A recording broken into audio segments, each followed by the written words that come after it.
Olá, amigos da Novo Tempo. Nossa saudação carinhosa a você que toda semana sintoniza no programa Bíblia Fácil. Esse é o seu programa semanal de estudo da Bíblia.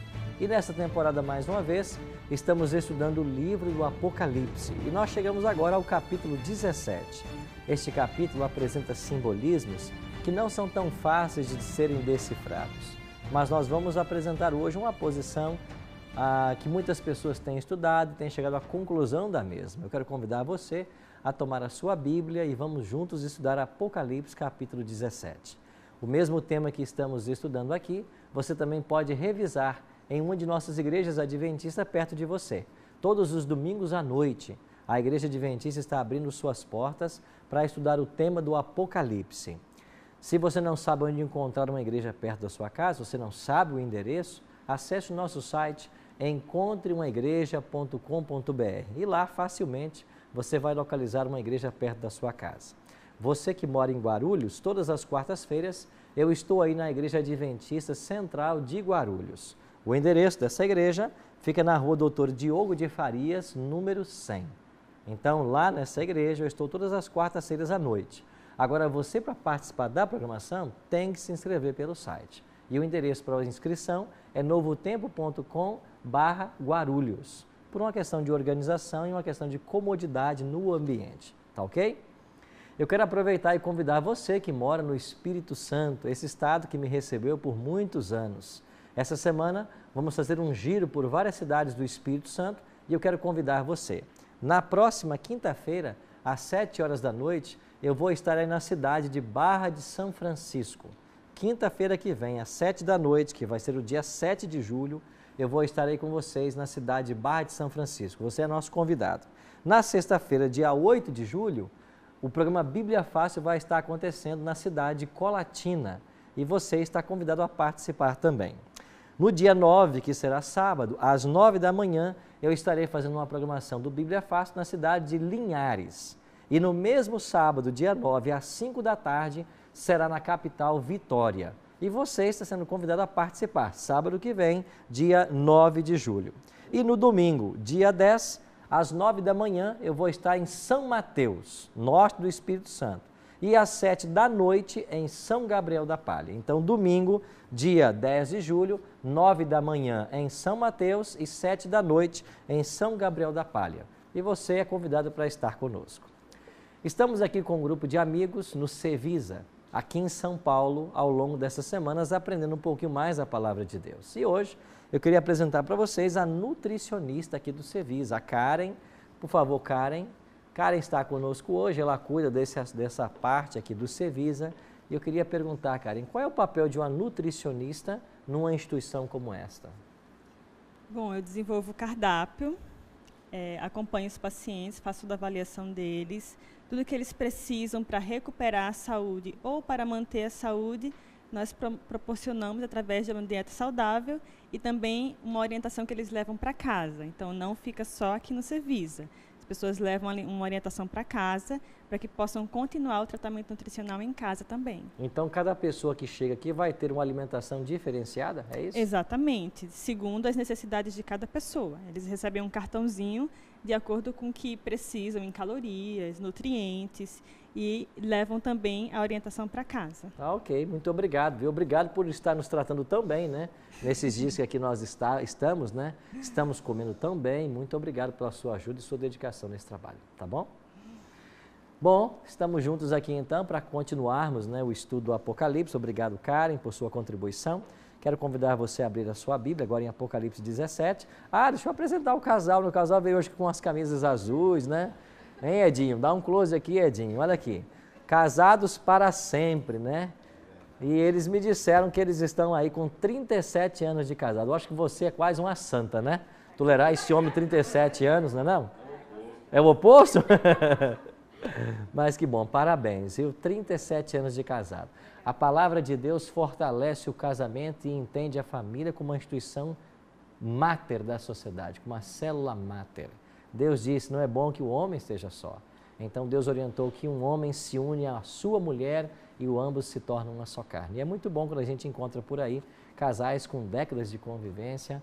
Meu pai mesmo faleceu há alguns anos, né? Mas antes de falecer, ele já tinha emplacados 61 anos de casamento. E como eu invejava meus pais, né? 61 anos de convivência. Essa é a bênção que Deus deixou para todos nós. Eu quero aproveitar e mandar um abraço querido dentro desse clima romântico, né? E um beijo carinhoso para minha esposa Juliana, né? Não vou perder essa chance, né? Então, mandar um beijo carinhoso para você que cuida tão bem dos nossos bebês, né? Rafael e Mateus. Um nasceu em 2014, o outro em 2015, 2016 está em tempo ainda, né? Vamos lá. Pois bem, abra sua Bíblia e vamos para Apocalipse, capítulo 17. E vamos estudar agora esse tema de uma prostituta que monta uma besta escarlate. Antes, porém, vamos orar, pedindo a bênção de Deus para o estudo? Pai querido, muito obrigado por estarmos reunidos mais uma vez para estudarmos a Tua Palavra. Suplicamos que a Tua bênção alcance a todos nós e que nos leve à compreensão desse tema tão importante. Abra nossa mente à compreensão e o nosso coração à aceitação. Por Jesus te oramos. Amém. Apocalipse capítulo 17, o tema, uma meretriz ou o julgamento da grande meretriz. Capítulo 17, versos 1 e 2. Leia comigo aí. Veio um dos 7 anjos que tem as 7 taças e falou comigo dizendo: Vem, mostrar-te-ei o julgamento da grande meretriz, que se acha assentada sobre muitas águas, com quem se prostituíram os reis da terra, e com o vinho de sua devassidão foi que se embebedaram os que habitam na terra. O Apocalipse foi dado a João através de visões. Agora o anjo faz um outro convite. João, vem, e eu vou mostrar para você a grande, ou o julgamento da grande meretriz, que se acha assentada sobre muitas águas. Então, aqui no texto, nós temos algumas indicações para nos ajudar a identificar esta entidade. Quem é essa mulher? Interessante que o capítulo 17 introduz dizendo que veio um dos 7 anjos que tem as 7 taças. Estão lembrados que na semana passada nós estudamos sobre a queda das 7 pragas, quando 7 taças foram derramadas pela terra? Um desses anjos, ele volta agora para mostrar a João esta visão. Ou seja, o julgamento dessa meretriz está situada após a queda das pragas, ou pelo menos durante, se não após, pelo menos durante a queda destas pragas. Esse é o momento cronológico do julgamento dessa grande meretriz. Como aqui eu estou cercado de advogados, né? São 3, né? Vocês 2 e mais o senhor, né? São 3 advogados. Então, a palavra julgamento aqui, ela vem de uma palavra grega, que é a palavra crima. E no grego, nós temos algumas palavras para julgamento. Entre elas, crises e crima. Mas quando a Bíblia usa a palavra crises, significa que um julgamento está em andamento. Uma pessoa está sendo julgada. É o juízo que está em andamento. Mas quando se usa a expressão crima, o juízo já foi definido. O que vem agora é a pronúncia do resultado, que pode ser positivo, uma absolvição, ou negativo, uma condenação. Então, na língua grega, há essa distinção. Outro dia eu estava apresentando esse tema e um advogado até me deu uma sugestão, que essa palavra que eu coloco aqui não deveria ser julgamento, mas ele falou uma outra expressão que eu acabei esquecendo. Vocês podem me ajudar com isso. Pronúncia é uma fase que antecede ao julgamento pelo tribunal do júri. O que é o tribunal do júri? É onde é composto, tem os jurados, juízes, promotor e a comunidade, que são os pares que vai julgar as pessoas. Nesse caso, a palavra pronúncia, ela é uma decisão do juiz singular, que é o juiz singular, o próprio juízo. Ele vai analisar o processo e dizer se o réu vai ser absolvido sumariamente, quer dizer, por ele, uma decisão monocrática, ou se ele vai ser submetido ao tribunal do júri, que é os seus pares que vão julgar. Ok, agora uma vez que a pessoa entrou em juízo, se definiu, quer seja pelo juiz ou pelo tribunal, agora eles vêm para pronunciar a sentença. Tem um nome próprio para esse momento? Não, é sentença mesmo. Porque sentença. Nesse caso que eu te disse, o juiz pode decidir pela impronúncia. O que é impronúncia? Ele vai absolver ele sumariamente. Ou pela pronúncia, quer dizer que ele vai ser julgado pelos seus pares. Vai ter uma sentença. Então, de fato, essa foi a palavra que ele me ajudou agora a lembrar. Foi a pronúncia mesmo. Então, tanto é que num livro que eu escrevi, lá está assim, já a sentença da grande meretriz. Ou seja, já vai ser pronunciada a sentença. Esse é o aspecto aqui do capítulo 17. Ela já está condenada. Agora, qual é a sentença de condenação? Aí vai ser pronunciada agora. Então, esse detalhe é importante no capítulo para nós entendermos o momento em que isso acontece. Agora, o capítulo 17 pode ser dividido em 3 etapas, 3 blocos. Primeiro, você tem aqui a fala do profeta. João está dizendo, veio um anjo dos que tinham as 7 taças, ele falou comigo dizendo, depois João começa a descrever os símbolos, aquilo que ele viu. E finalmente um outro anjo volta para explicar. E eu disse para vocês aqui já que quando um anjo aparece em cena para explicar a visão, é uma grande tendência de que isso seja simbólico, porque houve a necessidade da explicação. E aqui você vai ver claramente que o anjo volta para fazer João entender aquilo que ele havia visto. E o que é que João viu? Então vamos para o texto e entender a descrição desses símbolos. Versículo 3, João diz assim, transportou-me o anjo em espírito a um deserto, e eu vi uma mulher montada numa besta escarlate, besta repleta de nomes de blasfêmia, com 7 cabeças e 10 chifres. Então, nesse verso é dada alguma informação da mulher e também da besta que ela monta. Vamos reunir toda a informação sobre esse poder. Verso 4. Achava-se a mulher vestida de púrpura e de escarlata, adornada de ouro, de pedras preciosas e de pérolas, tendo na mão um cálice de ouro transbordante de abominações e com as imundícias da sua prostituição.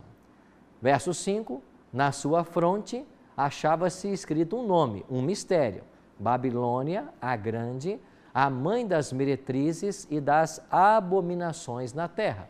Verso 6, então vi a mulher embriagada com o sangue do santo, com o sangue das testemunhas de Jesus, e quando a vi, admirei-me com grande espanto. Então, até o verso 6, João está descrevendo o que o anjo mostrou para ele. Nós podemos resumir a informação sobre a mulher, e ainda temos o verso 18, onde é dito assim, a mulher que viste é a que domina, é a grande cidade que domina sobre os reis da terra. Então, a mulher é uma mulher que domina sobre os reis da terra. Então, reunindo tudo o que a Bíblia diz sobre esta meretriz, nós chegamos a 9 declarações, a 9 características. Suade? Essa besta na qual a meretriz está sentada, ela é a mesma besta que saiu do mar? Essa é uma boa pergunta. Por que você está perguntando isso? Porque ela tem a mesma característica. Ela também tem 7 cabeças e 10 chifres. Exatamente. Agora, parece-nos que numa primeira olhada é esse poder. Vamos ver se é? Bom, vamos recapitular agora as 9 características da mulher, da meretriz. Primeiro, a mulher está assentada sobre muitas águas, no verso 1. Ela se prostituiu com os reis da terra, verso 2. Ela embebedou os habitantes da terra. Ela estava num deserto, montava uma besta escarlate. Está vestida de púrpura, ouro e pérolas. Na fronte tem o nome Babilônia, a Grande, a mãe das meretrizes. Está embriagada com o sangue dos santos e também é a grande cidade que domina sobre os reis da terra. Quem é essa mulher? Os historicistas têm apresentado essa mulher como sendo um símbolo de Roma papal. Então, a grande meretriz que cavalga a besta é um símbolo de Roma papal. Olhe mais uma vez para as características e veja bem. Primeiro, sentada sobre muitas águas. Quando vamos para Apocalipse capítulo 13, a primeira besta, ela sai das águas. E nós entendemos que aquela besta é Roma papal. Agora, a meretriz está assentada sobre muitas águas. Percebe a semelhança? Segundo ponto, ela se prostituiu com os reis da terra. Aquela besta levou os moradores da terra a adorá-la. Terceiro, ela embebedou os habitantes da terra, embebeda com o seu vinho. E lá no capítulo 13, a besta que sai do mar, ela tem uma boca que proferia arrogâncias e blasfêmias. Aqui, ela está montada numa besta escarlate vestida de púrpura. Na fronte está escrito Babilônia, a Grande, ela está embriagada com o sangue dos santos. E você está lembrado que aquela besta de Apocalipse 13, ela atuaria na história por 42 meses, que nós vimos que são 1260 anos, e que nesse período Roma papal perseguiu os santos e os matou? Então, há quase que um consenso em dizer de que esta mulher que monta a besta é Roma papal, é a meretriz. A primeira besta era Roma papal. Sim. Essa também é. A mulher. A mulher. Não a besta. Nós não estamos estudando aqui a besta ainda. A mulher. Então, Isso. no primeiro momento era a besta e agora é a meretriz. É a meretriz. E a besta que está embaixo? Aí vem a grande questão. Então, dentro do capítulo 17, a grande dificuldade dos teólogos é tentar decifrar quem é essa besta.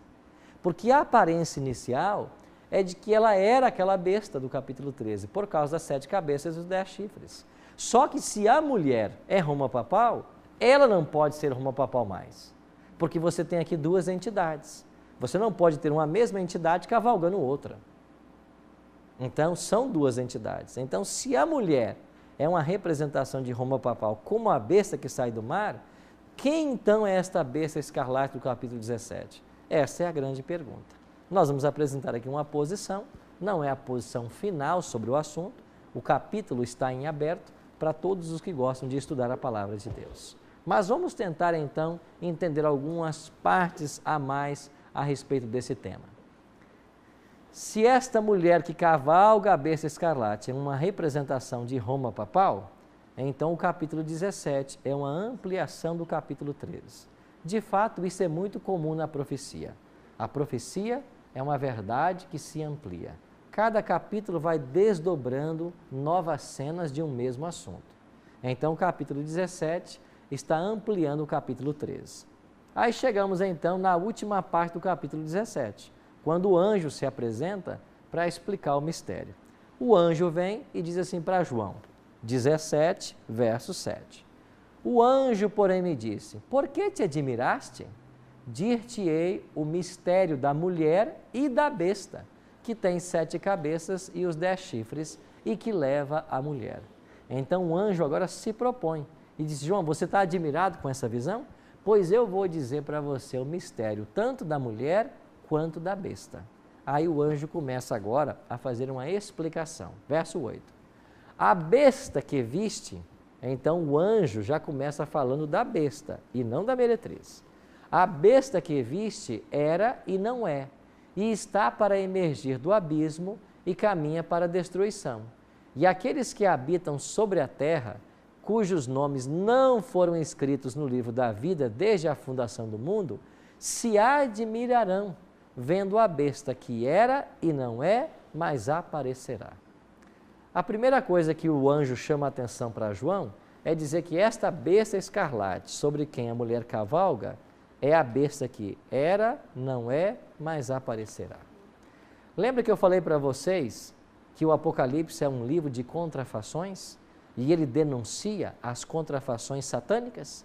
Volte mais uma vez para o capítulo 1 de Apocalipse e dê uma olhadinha no versículo 8. O que diz Apocalipse 1, verso 8?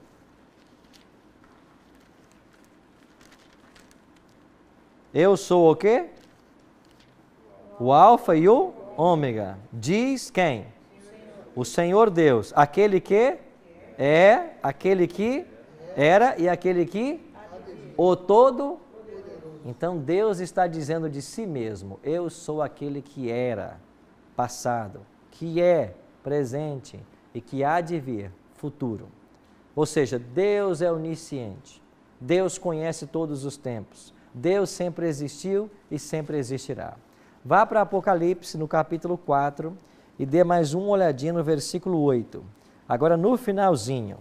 Aqui você tem no capítulo 4, verso 8, os 4 seres viventes, eles estão clamando, Santo, Santo, Santo, é o Senhor Deus, o Todo-Poderoso, aquele que era, que é e que há de vir. Mais uma vez aparece a mesma expressão para Deus. Agora, quando chegamos no capítulo 17, a besta é que se apresenta como aquela que era, não é, mas aparecerá. Sabe qual é o sentido dessa expressão? esta besta, que representa um poder, quer assumir o lugar de Deus. Ela quer ficar no lugar daquele que era, é e há de vir. Então, primeiro ponto, esta besta representa um poder que quer assumir a posição de Deus. É a primeira explicação que o anjo está dando para João. Verso 9 e 10. Aqui está o sentido, quem tem sabedoria. As 7 cabeças, ele está falando da besta. As 7 cabeças são 7 montes, nos quais a mulher está assentada, e são também 7 reis, dos quais caíram 5, um existe e o outro ainda não chegou. E quando chegar, tem que durar o quê? Pouco tempo. Agora, esta besta tem 7 cabeças e 10 chifres. Abra sua Bíblia em Apocalipse 13, verso 1. O que nós estudamos aqui quando estudamos sobre a besta que sai do mar? Vi emergir do mar uma besta que tinha 10 chifres e 7 cabeças. Aí a primeira impressão que dá é que é a mesma entidade, a besta do capítulo 17 é a mesma do capítulo 13. Só que nós já vimos que não pode ser. Por quê? Porque a besta do capítulo 13, que representa a Roma papal, está representada na visão já pela mulher que monta a besta. Mas não seria um problema, pastor, essa identidade tão próxima? Não. Por que não? Olha para o capítulo 12. No capítulo 12, versículo 3, o que diz aí? Viu-se também outro grande sinal no céu, e eis o quê? Um dragão, grande e vermelho, com o quê? 7 cabeças e mais o quê? 10 chifres. Então o dragão também tem 7 cabeças e 10 chifres. Então você tem, no capítulo 12, um dragão que tem 7 cabeças e 10 chifres. No capítulo 13, uma besta que sai do mar, tem 7 cabeças e 10 chifres. Quando chega em Apocalipse 17, você tem uma besta escarlate que tem também 7 cabeças e 10 chifres. Só que elas não representam a mesma entidade. Nós vamos para o intervalo e quando voltarmos, nós vamos entender que o diabo usa entidades diferentes para a consecução dos seus propósitos. E esse é o detalhe que a profecia vai trazer à tona para nós no programa de hoje. Daqui a pouquinho a gente volta. Tenho buscado a cada dia ser melhor e sem pensar cometo erros que não quis. O teu amor sempre convida-me a voltar, pois quando caio, Cristo quer me abraçar. Em tua presença não finjo ser alguém, pois sondas o que há em mim. E sendo quem eu sou, um pobre pecador, me aceitas e me amas como sou. Em tua presença não finjo ser alguém, pois sondas o que há em mim. E sendo quem eu sou.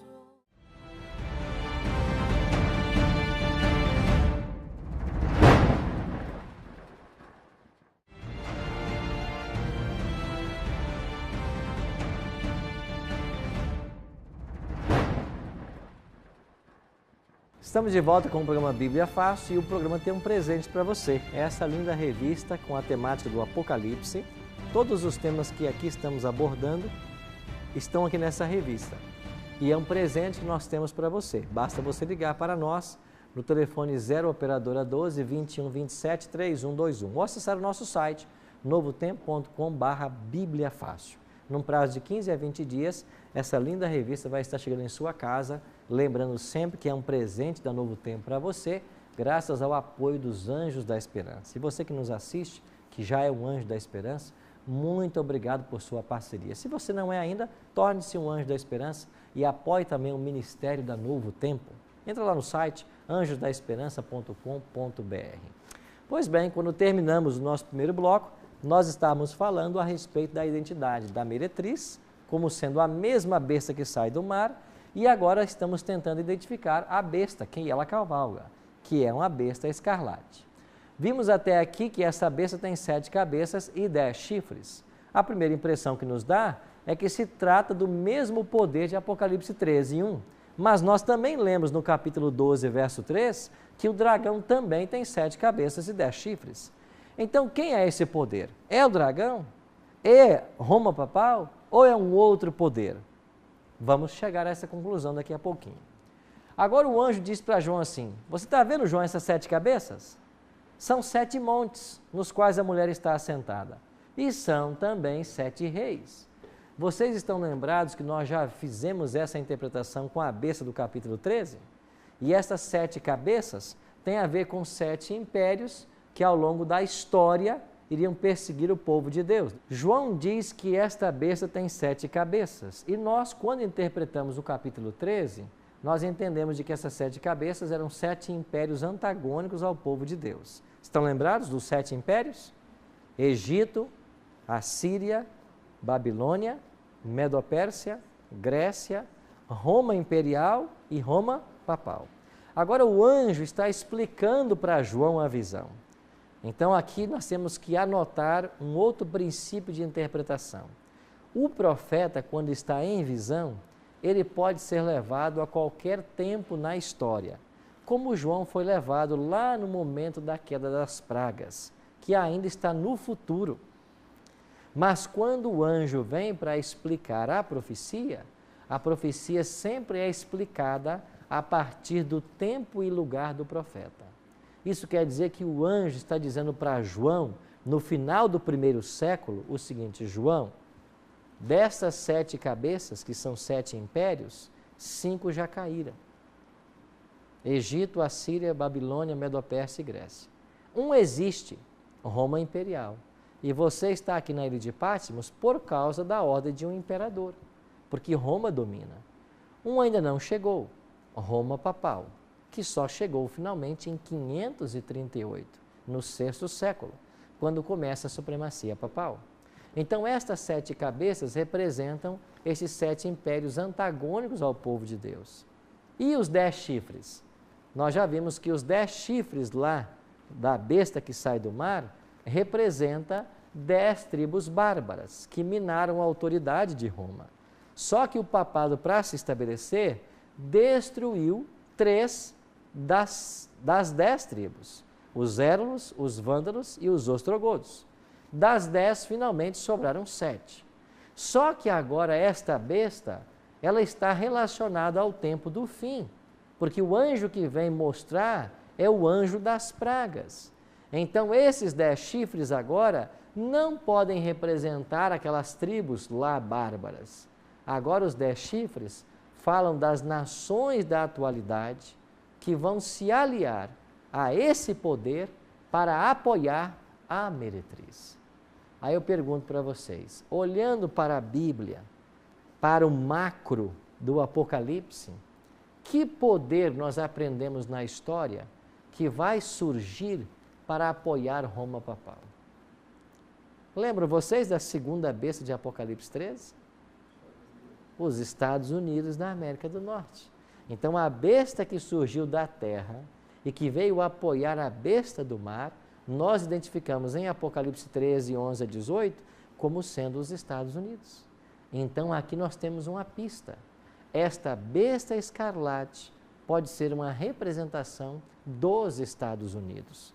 Porque no capítulo 13, é a besta que sai da terra que leva os moradores do planeta a adorar a primeira besta. Aqui, ela carrega a primeira besta, no sentido que ela dá todo o apoio, ela dá o suporte. Agora, não pode ser só os Estados Unidos, porque estes chifres falam de reinos. Então, reinos que se aliarão aos Estados Unidos no apoio a Roma papal.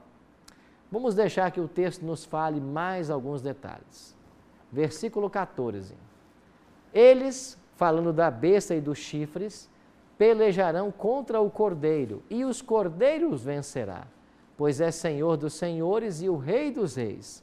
vencerão também os chamados eleitos e fiéis que se acham com ele. Verso 15. Falou-me ainda, as águas que viste, onde a meretriz está assentada, são povos, multidões, nações e línguas.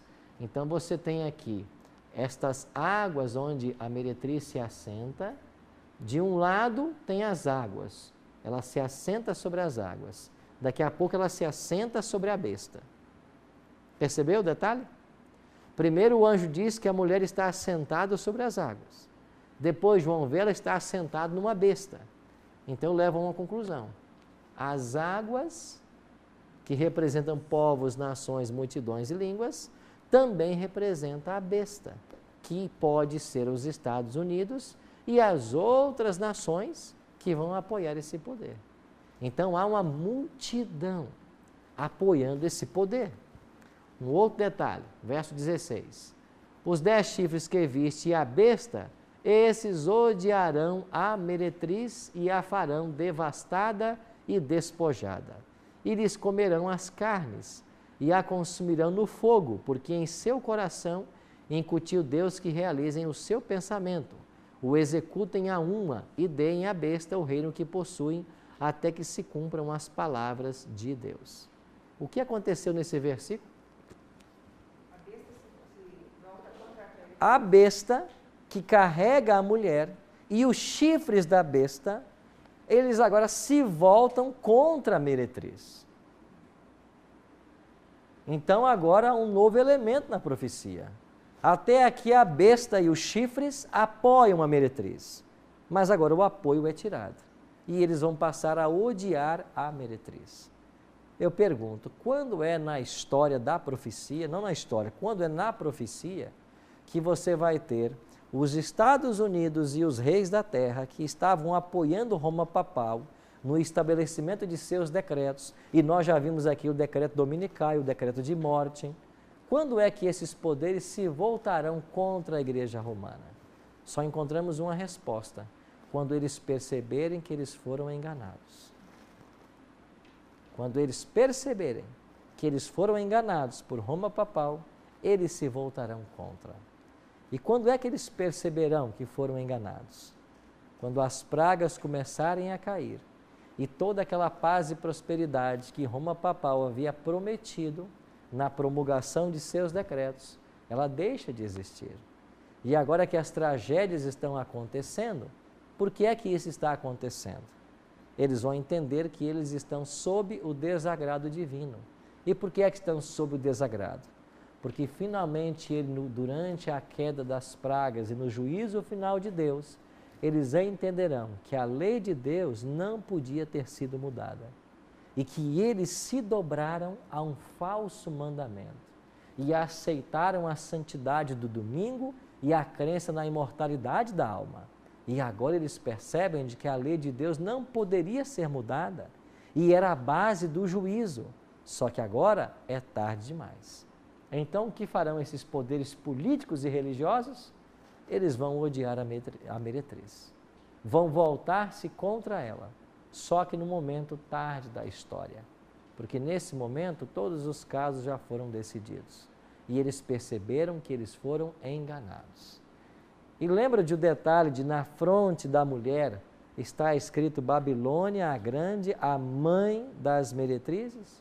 Isso quer dizer que Roma papal tem suas filhas. E quem são as filhas de Roma papal? Toda a igreja que se submete à mesma orientação doutrinária que a igreja romana. Então olhe com atenção. Mesmo hoje as igrejas protestantes que afirmam que estão seguindo a palavra de Deus, que até dizem ser consequência ou a reminiscência da reforma protestante do século XVI, elas são caracterizadas no Apocalipse como filhas de Babilônia, porque estão seguindo o caminho da mãe na observância do domingo e na crença da imortalidade da alma.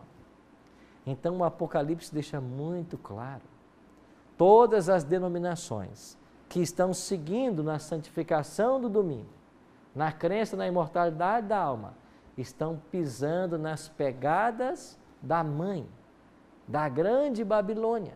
da Igreja Romana, que desde o 3º século e 4º século tem trabalhado para que a lei de Deus mude e que no tempo do fim, conforme vimos em Apocalipse 13, finalmente conseguirá promulgar um decreto dominical e fazer com que todos os habitantes da terra reverenciem a esse falso dia de guarda.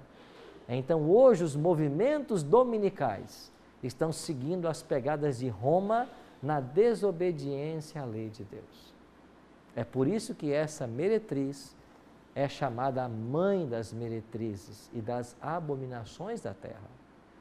Agora vamos mais um detalhe. A besta que nós estamos identificando como os Estados Unidos e outras nações representadas pelos chifres, ela tem a cor escarlate. Escarlate também é a cor do dragão. No capítulo 12 diz que era um dragão vermelho, né? A cor vermelho ou escarlate é a mesma. Aqui diz que ela tem nomes de blasfêmia. Tem 7 cabeças e 10 chifres. É a besta que era, não é, mas está para emergir do abismo. Uma tentativa de suplantar a posição divina. E é também o 8º rei. Agora surge um 8º reino na história. Leia comigo o versículo 11. Apocalipse 17, verso 11. O que diz a palavra de Deus? E a besta que era e não é, é também ele o 8º rei, que procede do 7 e caminha para a destruição. 8º rei. Lembra que nós falamos até agora de 7 reinos, de 7 impérios? E que nós havíamos terminado esta conta com Roma imperial e Roma papal? Agora surge um 8º reino. Que 8ª potência é esta que a Bíblia está mencionando? Dentro do Apocalipse, nós só encontramos um império que pode assumir esse 8º lugar, que é a mesma besta que sai da terra, os Estados Unidos. Então, este 8º rei, este 8º império, é os Estados Unidos da América do Norte, que vai se aliar a outras nações para apoiar, no momento final, Roma papal. Então, o 8º rei, que nós devemos acrescentar aqueles 7 impérios antagônicos a Deus, seria então os Estados Unidos da América do Norte. Veja, se isto é assim, e eu disse desde o início que esta é uma visão, é uma interpretação sobre o texto, nós temos no capítulo 17 uma ampliação do capítulo 13. Porque no capítulo 13 você tem uma besta que sai do mar, que é Roma papal, depois uma besta que sai da terra, que são os Estados Unidos, que vem para apoiar Roma papal.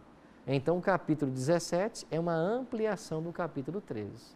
Agora eu pergunto, como é que os Estados Unidos, se esta besta representa esse poder, qual a relação que tem com as 7 cabeças anteriores? Porque o verso 11 está dizendo que ele procede do 7. Ele tem que ter um tipo de ligação com o 7. E como que a gente pode estabelecer essa ligação? Aí entra aqui uma pesquisa de um amigo meu, Dr. Vanderlei Dornelles, que publicou recentemente um livro chamado O Último Império, que você pode adquirir através da nossa casa publicadora brasileira. E nesta obra, O Último Império, Vanderlei Dornelles deixa claro que os Estados Unidos é um império. Não é uma nação comum, é um império. E esse império tem ligações com cabeças ou reinos que vieram antes dele. Ele mostra para nós isto através da nota de $1. Quando essa nota foi desenhada, as pessoas que prepararam colocaram nela toda uma filosofia que eles esperavam que esse império cumprisse. E o primeiro detalhe que ele chama a nossa atenção é que na nota de $1 está escrito "In God we trust". Em Deus nós confiamos. O primeiro ponto é uma nação religiosa. Lembra de que no capítulo 13 a besta tinha a aparência de cordeiro? Parece com Jesus Cristo, mas finalmente falaria como dragão. Então há uma aparência religiosa. Depois ele menciona que na nota de $1 você tem uma pirâmide. E essa pirâmide possui 13 camadas. As 13 camadas da pirâmide, segundo aqueles que projetaram a nota, referem-se às pessoas na ceia, que eram os 12 discípulos mais Jesus, é um número de transformação e renascimento. Os 12 signos do zodíaco mais o Sol também dão 13, mas a principal referência são as 13 colônias americanas. Agora, a pirâmide que está na nota de $1, ela nos remete a que império do passado? Ao egípcio. Nos Estados Unidos que nasceu o evangelismo, então? Então veja, se você depois quiser usar o microfone, tá? Então veja, a pirâmide nos remete ao Egito, uma das 7 cabeças antes que viesse esse 8º rei. Agora, na base da pirâmide, nós temos um número em algarismo romano. Aparece ali a letra M, a letra D, C, C, L, X, X, V e I. Se você usar o algarismo romano para interpretar essa inscrição na base da pirâmide, você vai ter 1776. O que aconteceu no ano de 1776? É o ano da independência dos Estados Unidos. É por isso que esse ano está aí. Agora, colocaram um ano em algarismos romanos, o que liga esse império com a outra cabeça, Roma. Você tem ainda na nota de $1, já falei da pirâmide do Egito, você tem uma águia de cabeça branca. E na mitologia grega, esta águia de cabeça branca é o pássaro de Zeus, um deus da Grécia. E com esta imagem desse pássaro, de um deus grego, há uma relação entre esse poder e a Grécia, uma outra das cabeças que se levantaram antes do 8º rei. Você percebe que aos poucos há ligações. Há também no topo da pirâmide o olho de Horus, também conhecido como o olho que tudo vê. E esse deus, Horus, era o deus solar, filho de Osíris. Nós temos também a expressão Anuit Coeptis, que significa ele sorriu às nossas realizações. É o significado desse motus. Assim, meus amigos, nós conseguimos estabelecer, através desse último império, uma conexão com os poderes que vieram antes deles. Então, o que nós podemos entender aqui? O dragão, na profecia, é o próprio Satanás. Ele ataca e persegue o povo de Deus, mas ele nunca se apresenta como Satanás. Ele vai usar pessoas para perseguir o povo de Deus. Ele vai tentar conseguir espaço junto aos impérios que governam o mundo para oprimir o povo de Deus. Por exemplo, lembra do capítulo 12 que nós estudamos aqui? O dragão se deteve diante da mulher para lhe devorar o filho quando nascesse. E nós vimos que naquele momento não era o diabo, mas foi o rei Herodes e o Império Romano que tenta destruir o menino Jesus. Ou seja, o diabo usou o Império Romano. Depois a mulher foge para o deserto. Aí o dragão foi para o deserto, perseguir a mulher por 1260 anos. Mas nós sabemos que o diabo não apareceu pessoalmente para perseguir ninguém. Ele usou a igreja romana para perseguir os sinceros nesses 12 séculos. E agora, quando chegamos em Apocalipse 12, 17, lá diz que o dragão irou-se contra o restante da descendência, os que guardam os mandamentos de Deus e têm o testemunho de Jesus.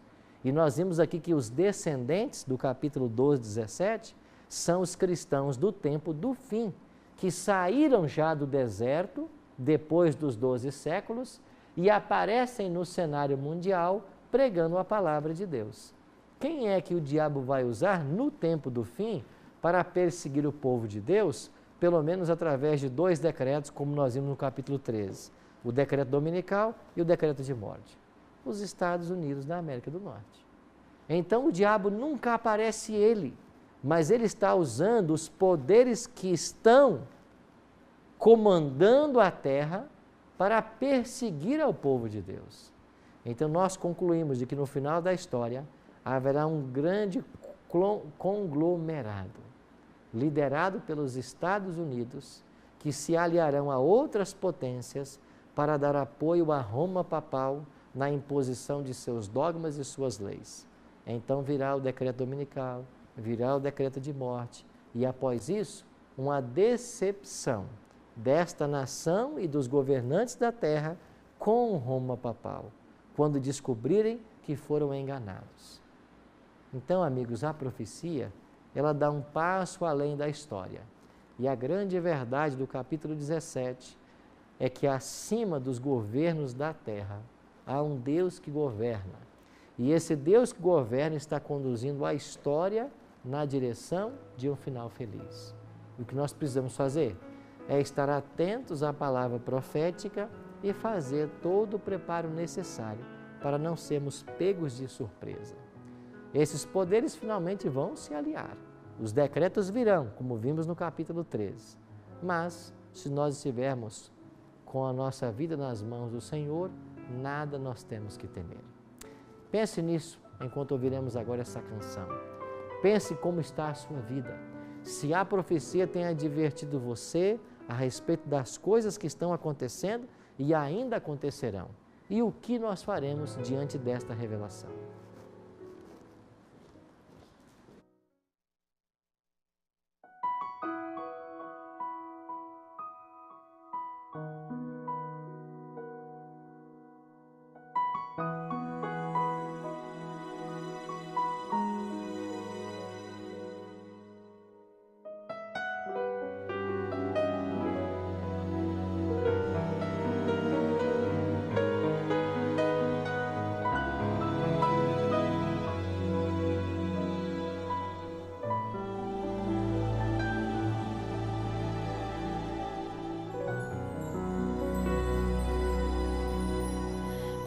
Chego em teus braços, ó Senhor.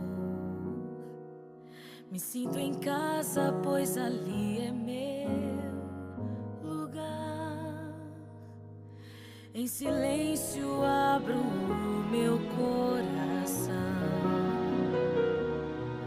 Entrego todos os meus fardos em tuas mãos. Em tua presença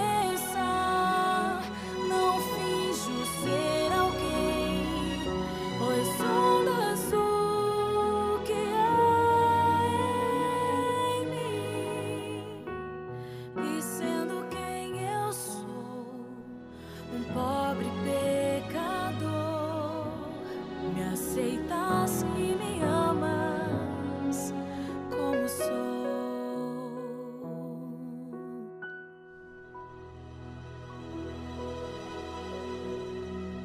Tenho buscado a cada dia ser melhor, e sem pensar cometo erros que não quis.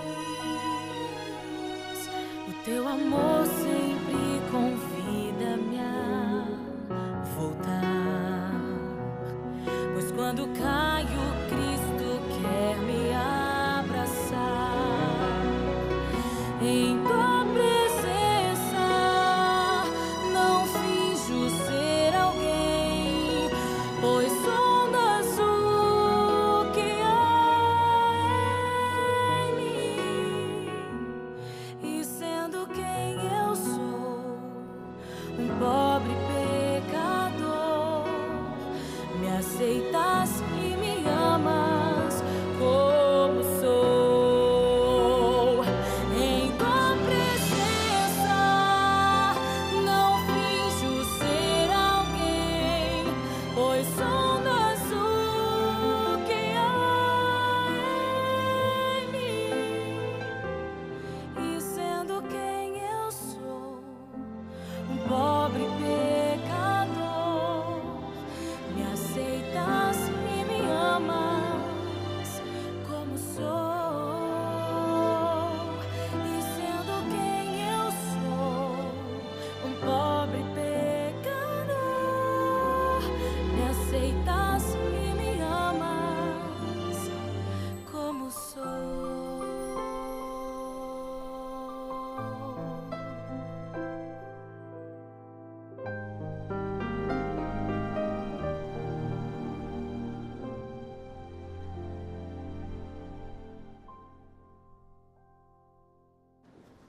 Apocalipse 17, verso 14, é um verso-chave nesse capítulo. Ao conhecermos sobre esses poderes que se aliarão contra o povo de Deus, a palavra profética nos dá a seguinte certeza: pelejarão eles contra o Cordeiro, e o Cordeiro os vencerá, pois é o Senhor dos senhores e o Rei dos reis. Vencerão também os chamados, eleitos e fiéis que se acham com Ele. Diante de todos esses poderes que se levantarão contra o povo de Deus e a sua lei, o Apocalipse já nos dá a certeza: o Cordeiro os vencerá. O Cordeiro aqui é Cristo. Ele vai derrotar todos os inimigos. Mas aqui há mais uma certeza para nós: vencerão com Ele também os chamados, eleitos e fiéis. E eu e você podemos ser esses chamados, esses eleitos, esses fiéis. Porque todos nós aqui fomos eleitos para a salvação. E nós não seremos salvos a menos que você rejeite esta eleição. E Deus respeita isso, porque Deus dotou a todos nós o livre-arbítrio e nunca vai nos forçar. Ele sempre vai dizer: este é o caminho, andai por ele. Agora, se eu não quiser andar por esse caminho, o Pai não pode fazer nada. Por isso, amados, vamos nos colocar ao lado do Cordeiro, porque a vitória está garantida pelo sangue de Cristo. E todos aqueles que ficarem ao lado de Cristo sairão vitoriosos. Que essa seja a minha e a sua decisão no dia de hoje. Vamos orar? Pai querido, muito obrigado pela promessa da vitória em Cristo Jesus. Muito obrigado porque, a despeito dos poderes que estão se levantando contra a Tua palavra, contra a Tua lei, contra o Teu povo, finalmente nós recebemos a vitória e o galardão das Tuas mãos. Cuida de todos nós, dá-nos a Tua bênção e a Tua paz. Te oramos em nome de Cristo. Amém. Obrigado pela sua companhia no Bíblia Fácil de hoje. Lembrando você que na semana que vem nós vamos nos reunir mais uma vez para estudarmos um dos temas mais extraordinários da Bíblia. Vamos aprender todos os detalhes a respeito da volta de Jesus. Eu espero você na próxima semana. O que vai acontecer então com os ímpios que estiverem mortos? O Apocalipse 20, verso 5 diz assim: os restantes dos mortos não reviveram até que se completassem os 1000 anos. Esta é a primeira ressurreição. Então acontece a ressurreição dos justos, e os ímpios não reviveram até que se completassem os 1000 anos. Isso quer dizer que a segunda ressurreição, a dos ímpios, ela só acontece 1000 anos depois da volta de Cristo. Então os ímpios que estão mortos, com exceção daquelas duas classes que Jesus mencionou, todos continuarão mortos. Então os ímpios não verão Jesus voltar. Os ímpios que estão mortos, eles não verão. Outro dia alguém me perguntou: mas pastor, Apocalipse 1:7 não diz que todo olho verá? Eu disse: é verdade, mas o ímpio que está morto nem olho tem mais. A terra já comeu, né? Eu dei uma resposta simples para ele, mas que é uma grande verdade. Então nem olho ele tem mais, a terra já comeu. Então quem está perdido e morto, ele não vai ver a volta de Cristo, certo? Excetuando aqueles dois casos que eu mencionei para vocês. O que mais diz a Bíblia? E o ímpio que estiver vivo? O que vai acontecer com ele quando Jesus voltar? Nós já lemos esse texto com vocês aqui, né? Então será de fato revelado o iníquo, a quem o Senhor Jesus matará com o sopro da sua boca e o destruirá pela manifestação da sua vinda. Então a volta de Cristo em glória e majestade e todos os fenômenos que acompanharão essa vinda, como já vimos aqui, terremotos, maremotos, ilhas movidas dos seus lugares, queda das 7 pragas, tudo isso vai matar muitos ímpios, e os que sobrarem morrerão na volta dele no esplendor da sua vinda.